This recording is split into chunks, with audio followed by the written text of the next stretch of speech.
Shalom, guys. It's coming to the Sabbath here on December the 14th, 2018. So another 2 weeks before Christmas. Shabbat Shalom, Happy Sabbath. Today I'll be reading from this book, from chapter 2, The Deep Things of God, the inner guide to the book of Revelation. So today's title will be The Patterns of Bible's Prophecy. Let me continue reading. Prophets are making a comeback in today's world. The National Enquirer tabloid is full of them. Perhaps you've heard of Nostradamus, the 16th-century French physician and chief of Jewish heritage. Born to a father forced to convert to Catholicism around 1501, Nostradamus became renowned because of predictions that seemed to come true a short time after he made them. Emboldened by his success in predicting the near future, Nostradamus tried his hand at predicting major events extending through the next 2,000 years or so. He laid out his predilections in 1,000 four-line poems of contrarians divided into centuries of 100 each. Many of his predictions even contained specific dates. The most famous Nostradamus dated predictions concerned the year 1999. The year 1999, 7 months. The sky will come a great king of terror to resuscitate the great king of Angolmus. Before or after the Mars will reign by good luck. The language is clearly ambiguous. Many look for the fulfillment of terms of meteor shower or some other heavenly event. Most of these individuals also anticipated that some significant conflict might break out during the year, if not in the month of July itself. But the date came and went, and the people observed nothing that fitted. In the mid-1960s, I was aware of another alleged prophet named Jean Dixon. She claimed to have an insight into detailed future events. Two of her predictions seemed verifiable enough that I made note of them and watched for their fulfillment. One of them was unpopular views of Barry Goldwater. Remember him? A losing Republican candidate for the presidency in 1964, would be vindicated without the next decade. I'm not aware that it ever occurred. Another prediction of hers claimed that the scrapping of the miniature military missile project would prove to be a huge mistake by the end of the 1970s. As far as I know, no one ever missed a weapon. The concept of profits is something we're used to, but successful profits is another matter. One of the first things you notice about the book of Revelation is its claim to be a written prophecy. Revelation 1:3 and 22 verse 10. For those who know the Bible, the concept calls the Old Testament, which contains many examples of prophetic writings, Isaiah, Jeremiah, Ezekiel, Daniel, Zechariah, and Malachi, among others. The Bible offers many models of what prophecy is like. As we examine those models, we gain a clearer understanding of how to read the prophecies of Revelation. The exciting thing about the book of Revelation is that it makes a number of predictions about the future. Many of them will still remain unfulfilled. That raises the question is how we can accurately understand unfulfilled prophecies. What can we learn about the future about Revelation? How can we avoid the interpretive mistakes of the past? The only safe way to interpret unfulfilled prophecy is understand how prophecy was fulfilled in the past. The Bible contains many prophecies that made their realization within the biblical context. As we study such completed prophecies, we can learn how to handle the unfulfilled prophecies of Revelation in a responsible way. So in this chapter, we will take a look at the patterns of Bible prophecy. As we do so, we observe how prophecies work throughout Scripture. We will see how the language used to describe the future compares to the actual events that responded to the language. In this chapter, we will not examine Revelation itself. but we will instead discover the blood biblical groundwork for how we should understand the book. As we survey the entire biblical witness, we will observe patterns of prophecy that can continue in the book of Revelation. The four mighty acts of God. When you look at the big picture of the Old Testament, you discover that everyone centers its four major acts of God: creation, the flood, the Exodus, and the return of the Babylonian exile. Most of the prophecies in the Old Testament concern one or more of these four great events. At first glance, it may not appear that it has much to do with revelation. It will, however, provide the foundation upon which we can base a sound understanding of revelation. We will begin at the beginning. Creation and the flood. The original Hebrew of Genesis describes the flood in Genesis 6 verse 9 as an outdoing of the flood is a piece-by-piece reversal of the creation. Then recreation that puts the world back together again follows the flood. While this is obvious to the reader of the Hebrew, you can also see much of it through a closer look at the English text. In creation, for example, God followed a process of separation and distinction. He used the atmosphere to divide the waters from above the waters below, then separated the waters from the dry land. Verse 9, that's not all. God saw the light was good and separated the light from the darkness. Verse 4, NIV. And God said, let there be in the lights of the expanse of the sky to separate the day from the night, and let them serve as signs to mark seasons, days, and years. Verse 14, NIV. Separation and distinction, then another how of the creation process. Now let's compare the previous text with the way Genesis describes the flood. In the 600th year of Noah's life, on the 16th day of the second month, on that day all the springs of the great deep burst forth, and the floodgates of the heavens were opened. And rain fell on the earth 40 days and 40 nights. Genesis 7:11-12 NIV. According to this passage, the waters under the earth rose up and the waters above the earth poured down. While God has separated, creation came together and while distinct became unified again.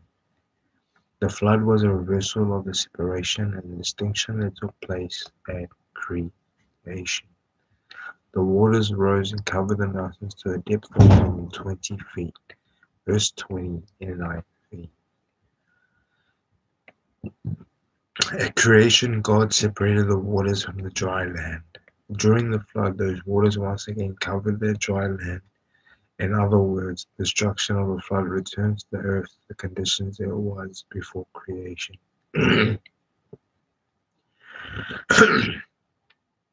Now the earth was formless and empty, darkness was over the surface of the deep, and the Spirit of God was hovering over the waters. Genesis 12. So the biblical author portrays the flood as a bit of by undoing the creation. But creation not only had its distinctions, but also its unities. The unities included the relationship between Adam and God, between Adam and Eve, between the human pair and the environment. The deluge story also reverses these unities. The flood occurs because of the breakdown and the hate and the murder of one another. The environmental part falls apart and the human ability to control it gets destroyed. So in the flood story about the creation made separate now comes together, and that which united gets torn apart. The decisive point is this: the language of the flood story is the language of the creation. The flood story utilizes very same vocabulary and the phrasing used in the description of the original creation. Then when the destruction of the flood ends and the waters have gone down, Genesis 9 describes the recreation of the world. But God remembered Noah and the wild animals and the livestock that were with him in the ark, and he sent a wind over the earth, and the waters receded. Genesis 8, verse 1. With this wind, the same Hebrew word as spirit in Genesis 1, verse 2, the process of recreation after the flood began. The language of the recreation parallels to that of the original creation. Once again, the dry land appears. Genesis 8, verse 13. God renews the seasons, and the text speaking of human beings in the image of God. And this time, God guarantees the distinctions He has created. I establish my covenant with you. Never again will you be cut off the waters of the flood. Never again will you be a flood to destroy the earth.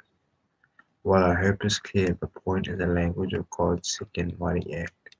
The flood parallels that the first might act, the creation, but the parallels do end there. The biblical account describes Noah, the chief figure in the flood story, as a second Adam. At creation, God brought the animals to Adam, and in the flood story, led the animals to Noah. Pairs of creations that have breath of life in them to Noah and into ark. Genesis 7, verse 15. God also prescribes Noah's diet just as he did Adam in the original creation. Note the similarity of language and instruction that God gives to Adam and Noah. The patterns of Bible's prophecy. Genesis 1, verse 26 to 30. Then God said, let us make man in our image, in our likeness, and let them rule over the fish of the sea, and the birds of the air, over the livestock, over all the earth, and over all the creatures that moved along the ground. God blessed them and said to them, be fruitful, increase in number, fill the earth and subdue to it. Rule over the fish of the sea, and the birds in the air, and over every living creature, and the moves of the ground. Then God said, I give you every seed-bearing plant on the face of the whole earth, and every tree that fruit with you seed. This will be yours for food. And to all the beasts of the earth, and all the birds of the air, and all the creatures that move on the ground, everything that has breath of life in it, I give you every green plant for food. And it was so. Genesis 9, verse 1 and 3. Then God blessed Noah and his sons, saying to them, be fruitful, increase in number, and fill the earth. The fear and dread of you will fall upon all the beasts of the earth, and all the birds of the air. Open every creature that moves along the ground, and open all the fish of the sea. They are given into your hands. Everything that lives and moves will be food for you. Just as I gave you the green plants, I now give you everything. Let me continue. Scripture therefore portrays Noah as the second Adam, a new Adam. In fact, the very language of the Hebrew is parallel. The name Adam means earth. Using the very same Hebrew term, Genesis 9:20 says, Noah, a man of the soil, Adamah, proceeded to plant a vineyard. Noah was the man of the earth. Was Adam a man of the earth? And the Lord God formed the man from the dust of the ground, and breathed into his nostrils the breath of life, and the man became a living being. Genesis 2, verse 7. Furthermore, just as Adam fell into sin and shame by eating from the fruit of the tree, Noah shamed himself by drinking from the fruit of the vine. Genesis says of Adam that when he ate the fruit, his eyes were open. As for Noah, because of he became drunk, he awoke and realized what had happened to him. We find amazing and purpose parallels between the story of creation and the story of the flood. When the biblical author describes the flood, the text employs the language of creation, and scripture depicts the new creation after the flood. we again see the vocabulary of creation used. In other words, God employed the language of the past to describe his working in the present.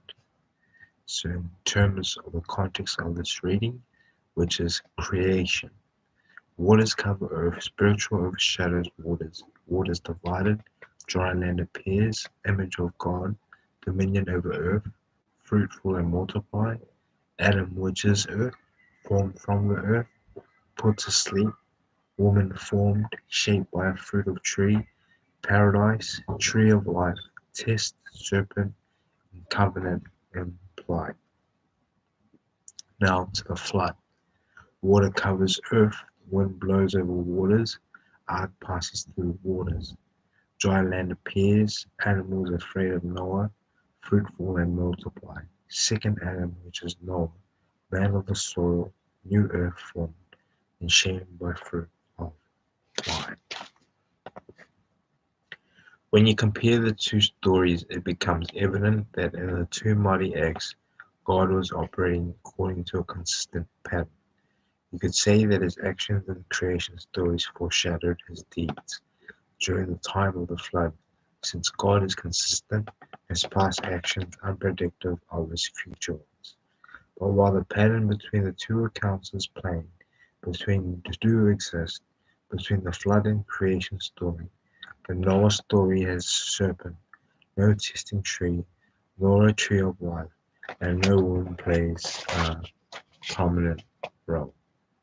So the flood narrative does not repeat all the elements of the creation story. God is consistent, but not mindlessly so. He uses the language of the past to describe his later actions, but the correspondence is not the point by point. Thus, while God is consistent, he is not predictable. We use this pattern against in God's third mighty act of the Old Testament, the Exodus. The Exodus story. The creation account begins with a formless earth covered by water. Genesis 1, verse 2. The flood story commences with the chaos of sin. Genesis 6, 5, verse 7. And then describes the earth's return to the condition it was in before creation began. But the Exodus story contains a significant difference. Instead of the waters covering the whole earth, there were a little body of water called the Red Sea.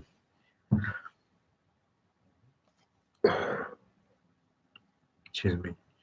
The waters aren't worldwide. So the story of the Exodus world at first glance seems to be very different from the creation or the flood. The Hebrew version of the Red Sea crossing nevertheless mirrors the vocabulary of both the creation and the flood. The use of such language is so clear that we can observe it in English.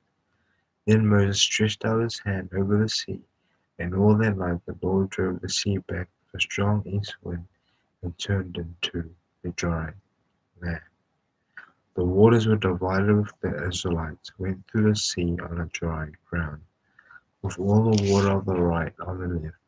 Exodus 14:21. The biblical writer carefully chose the italicized words in the above passage to record the account of creation. The author would have selected other Hebrew words to describe the historical event in an accurate way, but the vocabulary employed specifically the intention reminds us of creation. Now the earth was formless and empty. Darkness was over the surface of the deep. The Spirit of God was hovering over the waters. In Hebrew, the word for spirit and the word for wind are the same. A wind from God moves over the waters in the original creation, and the wind from God sweeps over the waters of the Red Sea. The result in both cases is the waters were divided, the same Hebrew language as in Genesis 1, 6, and 7. Exodus 14 also tells us that the Israelites went through the sea on dry ground. The author could have chosen many Hebrew words to present the fact. The actual word used in Exodus 14 is the same word employed in Genesis 1 to refer to the dry land over the original creation. Genesis 1, verse 9 and 10. Since other Hebrew words could not have used to depict the Exodus, the author clearly interprets the Exodus as a mighty act of God, according to the pattern of the creation and also in the flood. In other words, God used the language of creation and the flood to portray the Exodus. Having observed the pattern, we begin to see many other parallels between the Exodus and God's previous acts. Then said to Pharaoh, "This is what the Lord says: Israel is my firstborn son." Exodus chapter 4, verse 22. Who was God's firstborn son in terms of the whole human race? Adam. But in Exodus chapter 4, God describes the whole nation of Israel as a firstborn son. Just as original Adam had dominion over the earth, Israel receives the dominion over the land of Canaan. And just as God created Adam and Eve in the original creation, so now he creates a people. Israel in the original garden, God gave Adam and Eve the tree of life to keep them alive and healthy. And as us in Exodus story, God provides the equivalent of the tree of life. He uses miraculous bread, which is manna, to sustain them in the wilderness. Finally, just the tree of knowledge of the good and evil tested Adam. In the Exodus story, he tested his people several times to see whether they'll be faithful to him.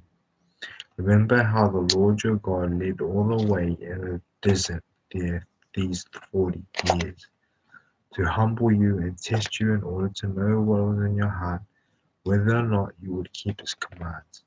He humbled you and caused you in hunger, and then feeding you with the manna, which neither you nor your fathers had known, to teach you that man does not live on bread alone, but on every word that comes from the mouth of the Lord. We can observe still other parallels, just as both Eden and the wilderness had a test, so also we contained a serpent in Genesis chapter 3, verse 1. God gave covenants with the original Adam and with Noah, and he also established a covenant with Israel. Parallel after parallel exists between the work of the God in the Exodus story and his activity in the creation of the story and the flood story.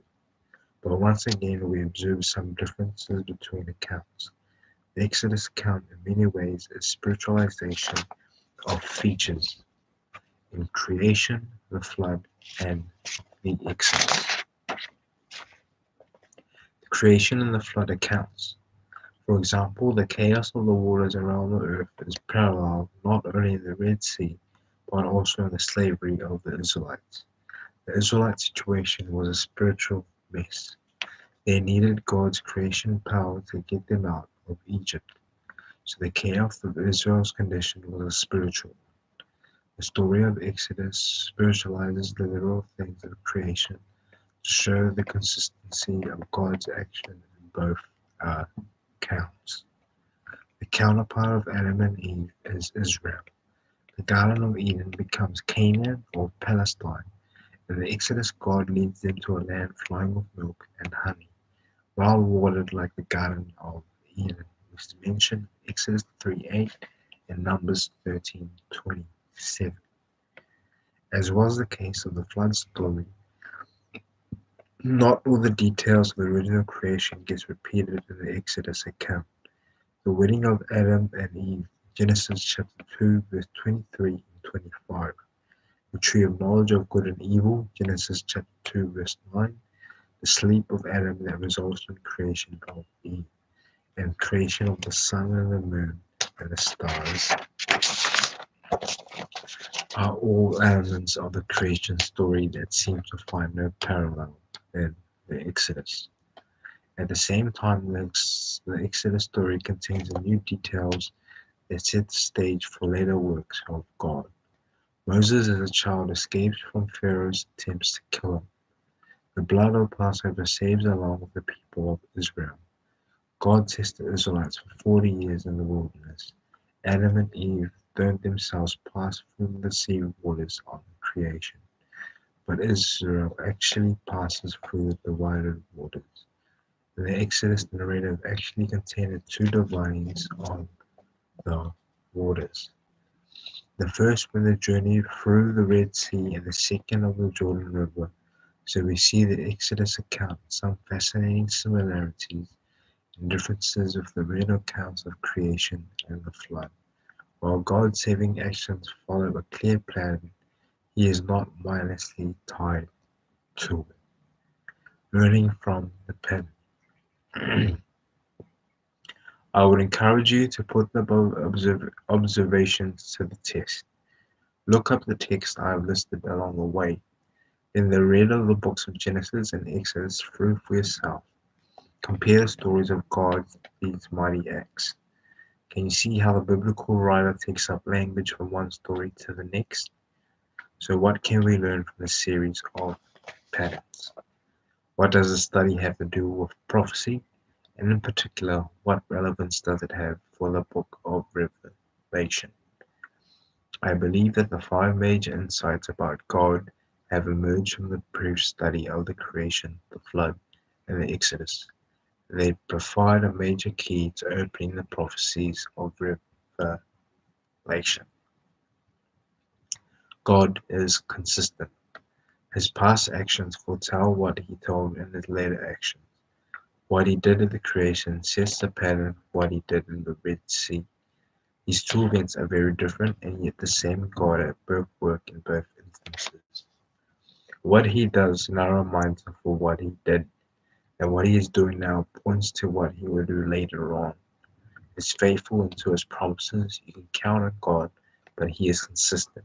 But we need to qualify the insight by a second one. God is not predictable. While God is consistent, sometimes he surprises us. You have to let God be God.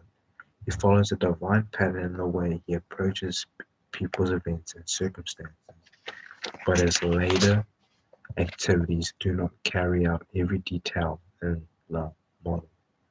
God's consistency is not a mindlessly point by point one. Sometimes people assume that he must carry out every detail of his past exactly the same way in the future. So they assume that it is unfulfilled prophecies God will do in a minute detail exactly what he has said. But we must be careful not to put him in a box. We must allow him his creative freedom. According to the Bible, God's later activity carries out much of the pattern, but not all of it. God is creative. His later actions, while following the general patterns of earlier ones, often enhance them, developing them more fully. God's revelation of himself grows as people enable to grasp it. The antitype doesn't just carry out the type as a point-by-point correspondence. God can transcend what he has done before. He is not limited to the details of his previous patterns.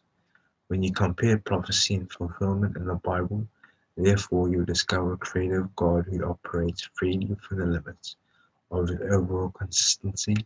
He is not bound to carry out every detail, neither is he hindered through introducing something new.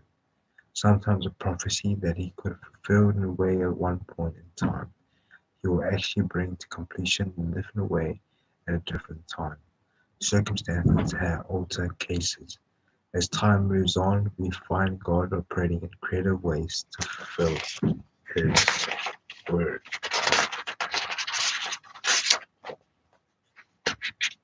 This is quite a lot of chapters, so I'll just read this last page. God is creative. His later actions, while following the general pattern of the earlier ones, often enhanced them, developing more fully. God's revelation of himself grows up as people became able to grasp it. The antitype doesn't just carry out the type as point-by-point correspondence. God can transcend what he has done before. He is not limited to the details of previous patterns. When they compare prophecy and fulfillment in the Bible, therefore you discover a creative God who operates freely within the limits of his overall consistency. He is not bound to carry out every detail, neither is he hindered from introducing something new. sometimes a prophecy that he could have fulfilled in one way at a point in time, he will actually bring to completion in a different way at a different time, circumstances, alter cases. As time moves on, we find God operating in creative ways to fulfill His word. God meets people where they are. Whenever God reveals Himself, He does so within the time, place, and circumstances of the one who receives the revelation. As God speaks to prophets, He does so in their own vocabulary, language they have learned naturally from their own past, and frankly, good prophets understand the message from God. If they received it in a language they have not understand, of course not. You see, language is based on the sum total of the past experience. The only language we know is what we know from the babyhood on up. The 2-year-old toddles around when he hears someone say, appreciate. The child flouls that the same way for a couple of weeks and then encounters it again.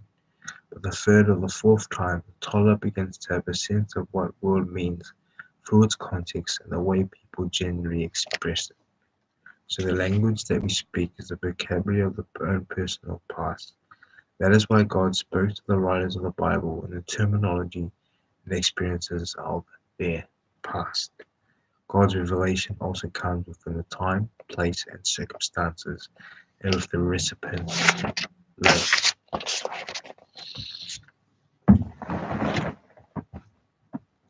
I'm just gonna have a coffee.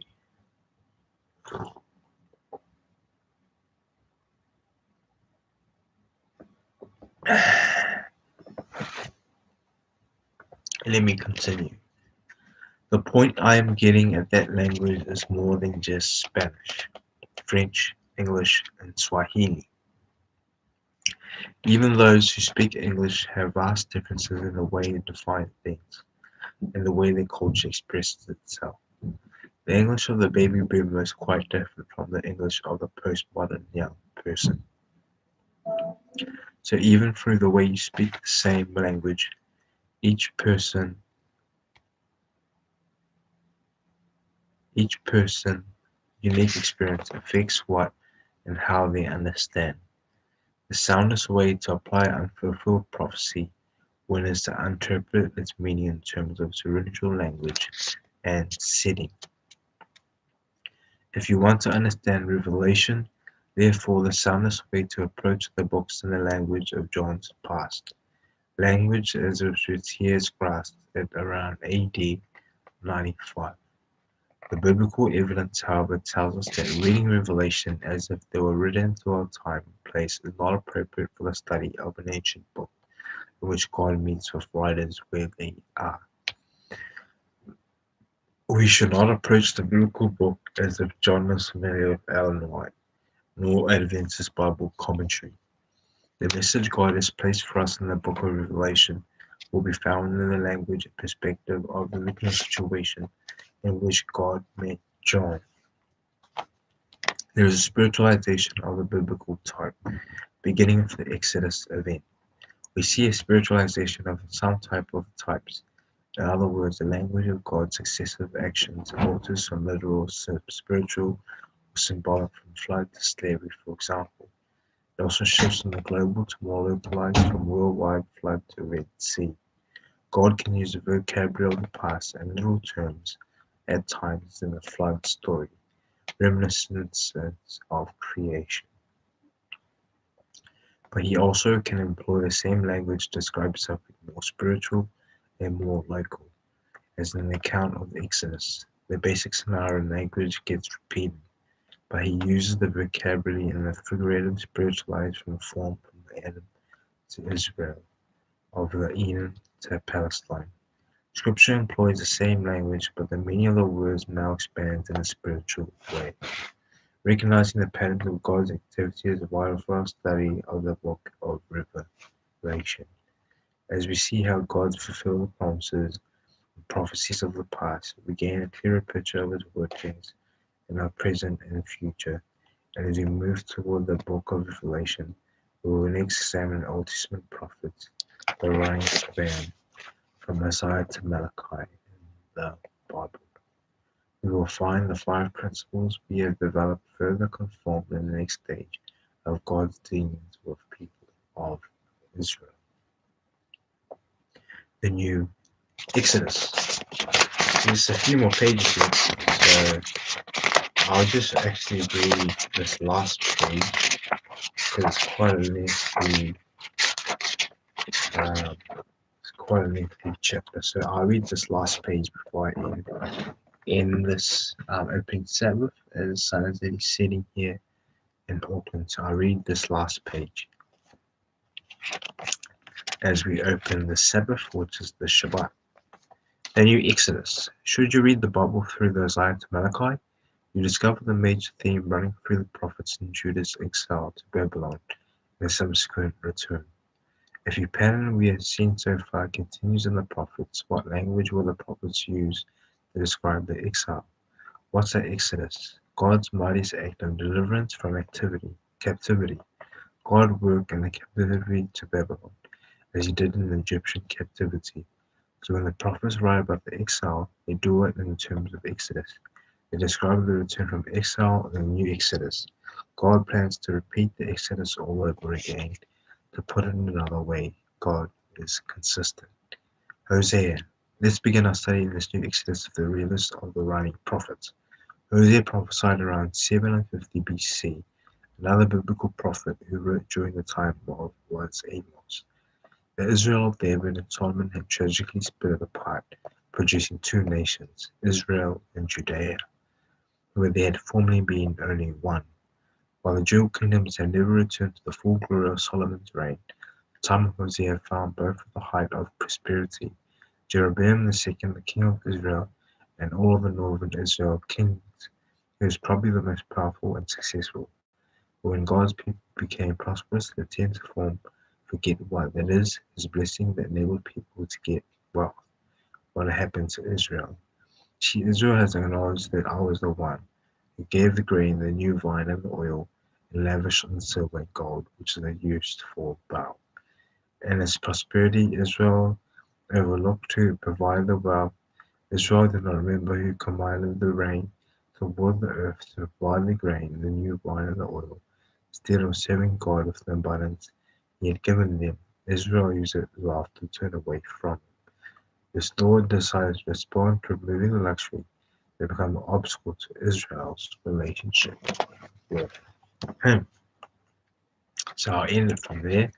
So there's about 40 minutes of reading from this book, which is titled The Deep Things of God, the Insider's Guide to the Book of Revelation. So if you're not familiar with Revelation, Revelation is actually a parable of the Old Testament and the New Testament, including the four apostles in our Bible, which talk about Yeshua, who is Jesus. So as the sun sets here in Auckland, I would like to wish everyone a Shabbat Shalom, a happy Sabbath. So happy Sabbath. I will be attending the Auto English Church tomorrow. I just came back from the Balmoral Assembly Adventist picnic. So I thoroughly enjoyed it. So just gonna go to sleep early, probably do some more Bible study, some more Bible reading, and work on my ministry. So thank you for watching, guys. Cheers, shalom, happy Sabbath, and God bless.